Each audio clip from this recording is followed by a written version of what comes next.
Ya, Assalamualaikum warahmatullahi wabarakatuh. Di sini saya dan rekan-rekan saya akan mempresentasikan hasil dari penelitian kami yang akan dipresentasikan oleh rekan saya. Silahkan.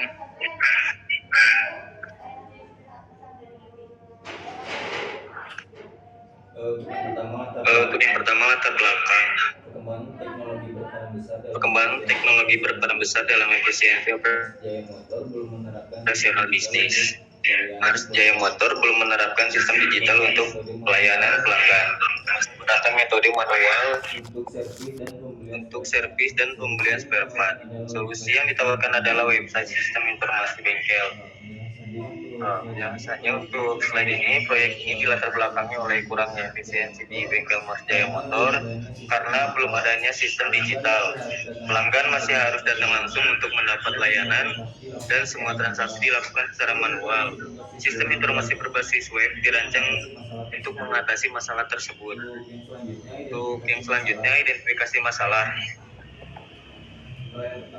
Yang pertama, belum ada teknologi informasi untuk pemasaran dan layanan. Yang kedua, pelanggan wajib datang langsung ke lokasi. Yang ketiga, pengalaman pelanggan dianggap kurang efisien dan tidak praktis. Slide ini menjelaskan kendala yang bengkel saat ini dengan tidak proses layanan menjadi lama. Tidak masalah ini menjadi dasar dari tujuan pengembangan sistem yang lebih baik. Selanjutnya, tujuan. Selanjutnya ada tujuan proyek dari penelitian ini. Yang pertama ada merancang sistem informasi layanan berbasis web. Kemudian yang kedua ada mengoptimalkan proses pembelian dan layanan pelanggan. Dan yang ketiga ada mengatasi keterbatasan sistem manual. Proyek ini dirancang dengan tujuan yang sangat terukur, yaitu menciptakan sistem yang bisa membuat pelayanan bengkel lebih cepat, efisien, dan modern.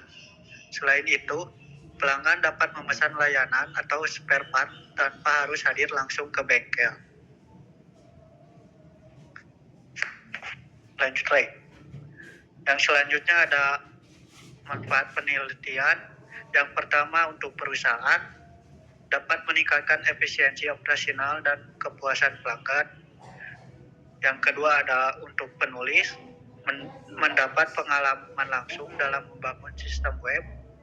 Yang ketiga ada impact, memberikan kontribusi dalam penerapan teknologi informasi di bidang otomotif. Yang keempat untuk kampus, meningkatkan reputasi akademik melalui proyek aplikatif dan inovatif. Penelitian ini tidak hanya berguna bagi pihak perusahaan, tapi juga mendidik proyek untuk lebih kompeten di bidang IT.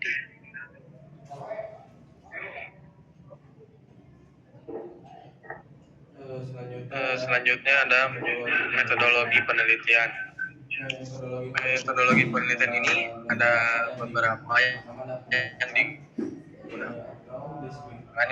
Yang pertama ada pendekatan dan kebutuhan sistem. Yang kedua ada teknik. Di teknik ini ada observasi, wawancara, studi literatur,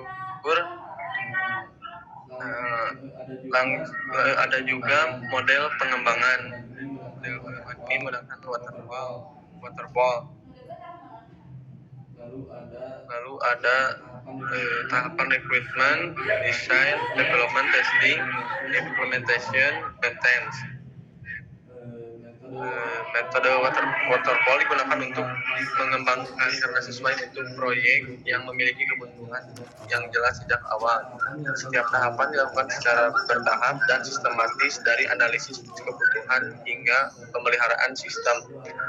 Lalu ada analisa dan perancangan sistem, yang dimana ini menggunakan UML diagram, use case, activity, sequensi, dan class. Lalu ada database, tabel user, produk, konsultasi. Lalu ada antarmuka, di antaranya ada wireframe, dan desain website. Lalu yang terakhir ada tools, HTML, CSS, PHP, XAMPP, dan MySQL. Menganalisis alur sistem dengan bantuan diagram UML dan mendesain tampilan website yang user friendly. Database dirancang untuk menyimpan data penting seperti data pengguna dan produk. Teknologi open source dipilih untuk kemudahan dan efisiensi. Yang selanjutnya ada implementasi dan hasil. Tools dari implementasinya ada dari editor dan platformnya yaitu Visual Studio Code, XAMPP, dan Windows 11. Fitur sistemnya ada login, registrasi, tampilan produk, konsultasi pelanggan, dan status sistem. Yang sudah diuji secara internal dan berjalan dengan baik. Untuk penjelasannya, slide ini menjelaskan bahwa sistem berhasil diimplementasikan dan telah melalui uji coba di lingkungan internal. Sistem sudah memiliki fitur dasar yang mendukung proses layanan dan konsultasi. Untuk kesimpulan dan saran, kesimpulannya sistem berbasis web terbukti meningkatkan efisiensi dan layanan pelanggan. Untuk sarannya, pelatihan staff agar bisa mengoperasikan sistem dengan lancar, penguatan keamanan datanya agar tidak terjadi kebocoran informasi. Manfaat website sebagai sarana pemasaran digital untuk menarik pelanggan.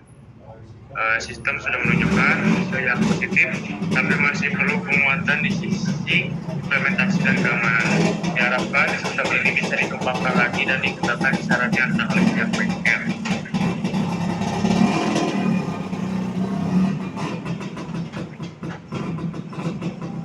Mungkin sekian presentasi dari hasil penelitian kelompok kami. Mohon maaf bila ada kesalahan. Assalamualaikum warahmatullahi wabarakatuh.